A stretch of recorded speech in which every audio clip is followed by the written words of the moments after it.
The courtroom was thick with tension, a heavy air that seemed to press against the polished wooden walls and the packed benches of onlookers. Cameras hummed discreetly in the corners, capturing every movement, every breath, as the proceedings unfolded with an almost unbearable weight. Whoopi Goldberg sat at the center of it all, her face a mask of exhaustion and defiance, though her eyes betrayed a flicker of something deeper, something raw and unraveling. She'd been here before, in the public eye, under scrutiny, but this was different. This wasn't a talk show set or a scripted drama. This was a legal battlefield, and the stakes felt personal, visceral, like a wound being reopened for the world to see across the digital landscape. Joe Rogan had already lit the fuse. His podcast, a sprawling, unfiltered juggernaut of conversation, had dropped its latest episode just hours earlier, and the title alone was enough to send shockwaves through social media. Joe Rogan slams Whoopi Goldberg after her emotional breakdown in court. The clip was everywhere. X, YouTube, TikTok, spreading like wildfire as fans and detractors alike pounced on the drama. Rogan's voice, gravelly and unrelenting, boomed through millions of earbuds and speakers, dissecting the scene with his signature blend of skepticism and outrage. "She's sitting there, crying, playing the victim card again," he'd said, leaning into the mic, his eyes narrowing as if he could see through the courtroom walls. "This isn't about justice. This is theater, man. It's a performance, and we're all supposed to clap, like trained seals." Back in the courtroom, the reality was messier than Rogan's black and white take. Whoopi's hands trembled slightly as she gripped the edge of the table, her knuckles whitening under the strain. The case itself was a tangle of accusations and counterclaims, something about defamation, a heated exchange on The View that had spiraled into lawsuits and public mudslinging. The details were murky, buried under layers of legalese and media spin, but the crux was clear. Someone had said something unforgivable, and now the fallout was being measured in tears and testimony. The judge, a stern figure with a face carved from granite, rapped his gavel, calling for order as the prosecutor pressed Whoopi on a particularly damning piece of evidence, a recorded outburst that had gone viral months ago. Her voice, sharp and unfiltered, had cut through the airwaves then, and now it echoed in the sterile courtroom, amplified by the weight of consequence. "I'm not here to be your punching bag," she'd snapped in the clip, her tone a mix of fury and frustration. The jury shifted uncomfortably in their seats as the audio played, some exchanging glances, others staring straight ahead. Whoopi's lawyer, a wiry man with a quick tongue, leapt to her defense, arguing context, intent, the heat of the moment, but the damage was done. The prosecutor circled back, his questions relentless, peeling back layers of composure until Whoopi's voice cracked. "You don't get it," she said, her words breaking apart like glass. "You don't know what it's like to have every word twisted, every move judged." A tear slipped down her cheek, and the room seemed to hold its breath. That was the moment Rogan seized on. "Oh, here we go," he'd said on the podcast, pausing the clip he'd just played for his audience of millions. "The waterworks. Classic move. Look, I'm not saying she's lying about feeling attacked. Maybe she does. But this is a pattern, right? You've got a platform, you say wild shit, and then when the heat comes, it's all poor me." His co-guest, a comedian with a penchant for stirring the pot, nodded vigorously. "She's been doing this for years, dude. It's her brand, outrage, and then tears when it backfires." Rogan leaned back in his chair, crossing his arms. "Exactly. And now she's in court, acting like she's the one who's been wronged. Give me a break. The internet erupted, as it always did. X was a war zone of hashtags and hot takes. Hashtag Whoopi Breakdown trending alongside hashtag Rogan Rant. Fans of Rogan cheered his no-nonsense call-out, posting memes of Whoopi with exaggerated crime filters, while her supporters fired back, accusing him of misogyny, of punching down, of missing the point entirely. Joe Rogan wouldn't last 5 minutes under the scrutiny Whoopi faces daily. One user wrote, racking up thousands of likes. Another countered, she's a millionaire with a megaphone. Spare me the victim's sob story. The discourse was relentless, a cacophony of voices shouting past each other, all fueled by that single, seismic moment in the courtroom. Inside, the scene was far less theatrical than the online circus suggested. Whoopi wiped her eyes with a tissue, her shoulders slumping as the judge called a recess. The cameras zoomed in, hungry for more, but she turned away, shielding her face with a hand. Her lawyer whispered something in her ear, and she nodded faintly, though her expression remained distant, as if she were somewhere else entirely.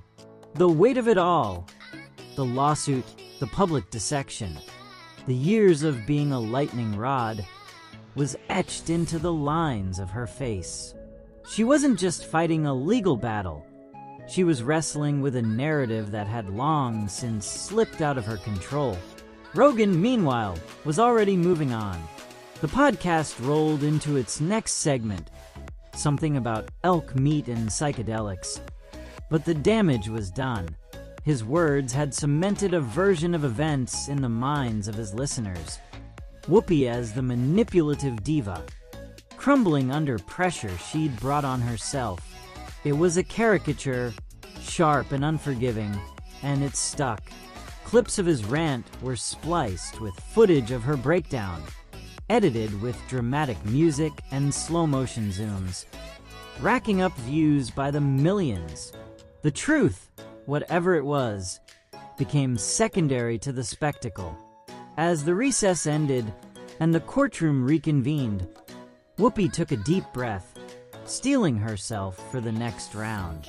The prosecutor resumed his attack, but there was a shift in her demeanor. Less fragile, more resolute. She answered his questions with measured calm, her voice steady even as her eyes glistened. Outside, the world spun its stories, Rogan's among the loudest. But in here, she was still fighting, still standing, even if the odds felt stacked against her. The gavel fell again, and the day dragged on, each moment a thread in a tapestry of conflict that stretched far beyond these walls, into the airwaves, the algorithms, and the endless churn of public opinion. The prosecutor paced before the witness stand, his tone sharp, probing for cracks in her resolve. He brought up another clip, this one from a heated debate on The View, where Whoopi had clashed with a guest over politics. Her words had been fiery, unapologetic, and, in hindsight, legally dicey. "Did you mean to imply malice?" he asked, his voice cutting through the silence. Whoopi leaned forward, meeting his gaze. "I meant to speak my truth," she said, her words deliberate. "If you hear malice, that's your interpretation, not my intent." The jury scribbled notes, their faces unreadable, while the spectators murmured among themselves, the sound a low hum beneath the courtroom's sterile acoustics. Joe Rogan's take on this exchange would come later, dissected on his next episode with the same brutal clarity. "She's dodging men," he'd say, replaying the moment for his audience. Truth. Come on. She knew exactly what she was doing, throwing bombs, and then acting like she's just some innocent bystander. His listeners would nod along, the narrative solidifying. Whoopi as the instigator, now backpedaling under pressure. But in the courtroom, the reality was less clean-cut. Her lawyer interjected, citing precedent, arguing that intent mattered more than perception. But the prosecutor smirked, sensing blood in the water. The exchange stretched on. A verbal chess match, with no clear winner, only exhaustion. Outside, the sphere was ablaze with fresh takes. A prominent conservative commentator posted a thread. Whoopi's truth excuse is the oldest trick in the book. She's built a career on outrage, and now she's crying when it bites her back. The replies were a flood of agreement, sprinkled with gifs of Rogan smirking into his mic. On the other side, her defenders rallied, pointing to the double standards at play. Rogan can scream conspiracies to millions and face no consequences. But Whoopi says one thing, and she's in court. One user wrote, the post gaining traction among those who saw her as a target, not a villain. The divide grew wider, each side digging in, the truth lost in the noise. Back in the courtroom, the day was winding down, the light outside fading into a dull March gray. Whoopi's shoulders sagged slightly as the judge called for closing statements.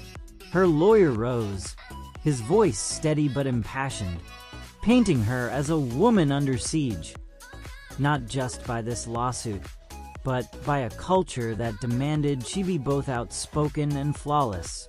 She's human, he said, gesturing toward her. She speaks, she feels, she falters. That's not a crime. The prosecutor countered with a colder narrative, a public figure who'd crossed a line and now faced the consequences. The jury listened, their expressions a blank slate, leaving everyone guessing as they filed out to deliberate. Rogan's next podcast dropped that night, recorded in real time as the trial wrapped. This lawyer's acting like she's some martyr, he scoffed, sipping his coffee. Human? Sure, but humans pay for their mistakes. She's not special, because she's on TV. His guest, a former UFC fighter turned pundit, chuckled. She's playing the sympathy card hard. Bro jury's gonna see right through it. The episode racked up views instantly. The comment section a battleground of Joe's right and Joe's a bully. The courtroom might have been quiet now, but the war of words was just heating up, spilling across platforms with no end in sight. In her hotel room that evening, Whoopi sat alone, the TV muted, the city skyline a blur beyond the window. She hadn't spoken to the press, hadn't tweeted, hadn't given the world anything more to chew on. The weight of the day pressed down on her. The questions, the tears, the relentless gaze of judgment. She knew Rogan's words were out there, shaping the story, and she knew her silence wouldn't stop them. But for now, she needed this quiet, this small pocket of stillness before the verdict came and the circus started anew. Her phone buzzed with messages, support from friends, venom from strangers, but she let it sit unanswered. The deliberations stretched into the next day. The jury locked in a room somewhere in the courthouse, sifting through evidence and emotions. Outside, reporters camped out, their cameras trained on the entrance, while X buzzed with predictions. She's toast, one user posted, linking to Rogan's latest clip. She'll walk, another countered, attaching a photo of Whoopi in better days, smiling defiantly. The speculation was endless, a feedback loop of hype and hate, with Rogan's voice a constant undercurrent, amplifying the stakes. He'd already moved on to other topics, aliens, fitness, whatever, but his slam on Whoopi lingered, a spark that kept the fire burning. When the jury finally returned, the courtroom was packed again, the air electric with anticipation. Whoopi sat straight-backed, her face composed, though her hands betrayed her nerves, twisting a tissue into knots. The foreman read the verdict. Liable on one count, not on another. A split decision that left both sides claiming victory and defeat. The gavel fell, and the room erupted, voices overlapping as the judge called for order. Whoopi exhaled, a shaky breath, and whispered something to her lawyer. The cameras caught it all, beaming it out to a world already spinning its next round of takes. Rogan's reaction came swiftly. A bonus episode uploaded that afternoon. Split verdict? That's a cop-out, he said, shaking his head. She's still dodging the full hit, crying her way to a half-win. Unreal. His fans ate it up, the narrative locked in. Whoopi as the slippery survivor, bending but never breaking. Her supporters saw it differently. A flawed victory, yes, but proof she wouldn't be silenced. The story didn't end there. It couldn't. It stretched on, a living thing, fed by Rogan's rants, Whoopi's resilience, and the endless hunger of a public that thrived on the clash. The courtroom faded, but the battle raged, louder than ever. In the days that followed, the split verdict became a Rorschach test for the divided masses. On X, the hashtags multiplied. Hashtag Whoopi won. Hashtag Rogan was right. Hashtag courtroom clowns. Each one a banner for a different tribe. Clips of Rogan's latest episode circulated alongside snippets of Whoopi's testimony, edited and re-edited to fit whatever story the poster wanted to tell. One viral video mashed up her tearful, "You don't get it," with Rogan's classic move, a brutal juxtaposition that racked up millions of views. The comments were a cesspool of vitriol and memes, with users piling on from every angle, turning a legal skirmish into a cultural cage match. Whoopi, for her part, stayed off the grid. No appearances on The View. No fiery rebuttals on social media. Just silence. Her absence fueled speculation. Was she licking her wounds? Plotting a comeback? Her team released a brief statement. Ms. Goldberg is taking time to reflect and will address this when she's ready. But it did little to quench the public's thirst. Rogan pounced on it, of course. "She's hiding out now," he said on his next show, smirking. Radio silence after all that drama? That's telling, man. His guest, a libertarian podcaster with a chip on his shoulder, nodded. She's probably hoping it all blows over. Fat chance. The media machine churned relentlessly. Tabloids ran headlines like, "Whoopi's tears, real or crocodile," while cable news panels debated her legacy, her credibility, her everything. Pundits on the right echoed Rogan's skepticism, painting her as a hypocrite who'd built a career on controversy only to crumble when it turned on her. Left-leaning outlets framed her as a victim of a misogynistic pylon, with Rogan as the loud-mouthed ringleader. The truth, as always, was murkier, lost in the polarized haze of talking points and sound bites. But nuance didn't sell clicks, and the story barreled on, unstoppable. Behind closed doors, Whoopi was far from broken. Friends later revealed she'd spent those quiet days with a small circle of confidants, dissecting the trial, the fallout, the endless noise. She watched Rogan's episodes, not out of obsession, but to understand the beast she was up against.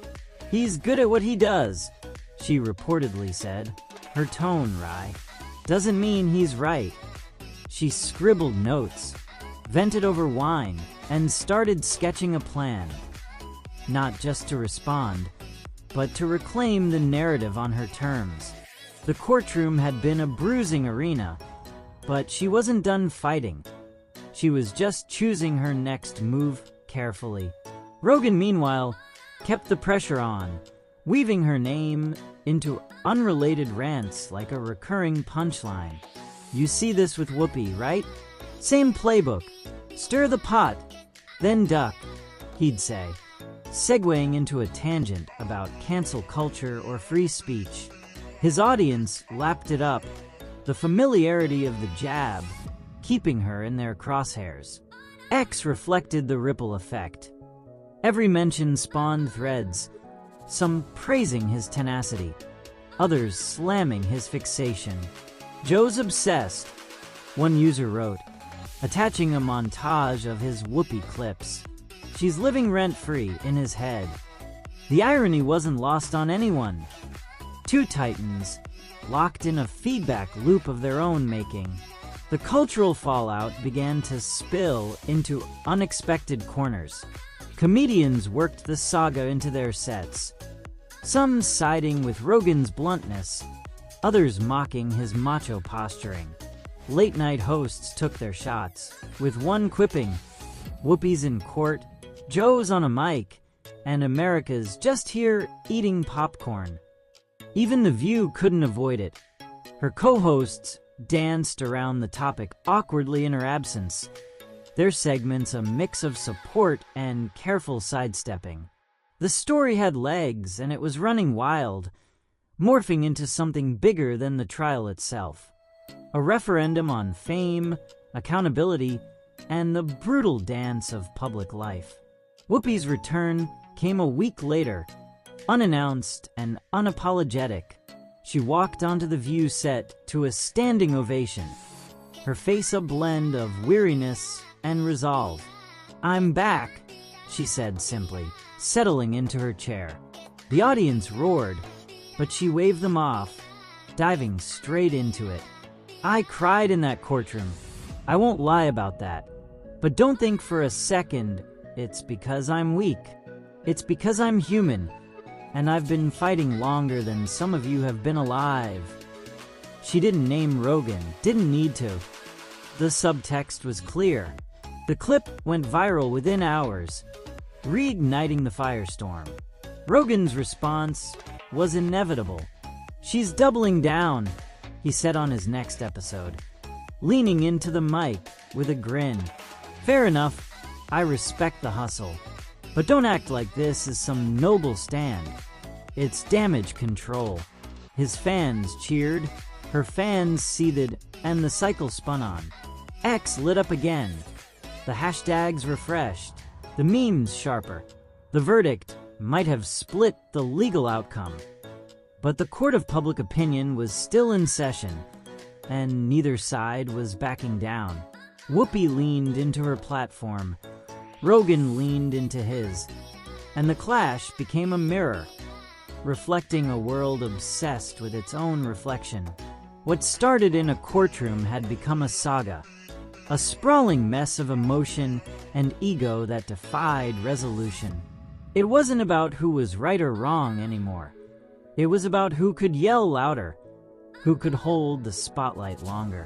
Whoopi and Rogan, unlikely adversaries, had turned a single breakdown into a cultural touchstone, a lightning rod for a society that thrived on division.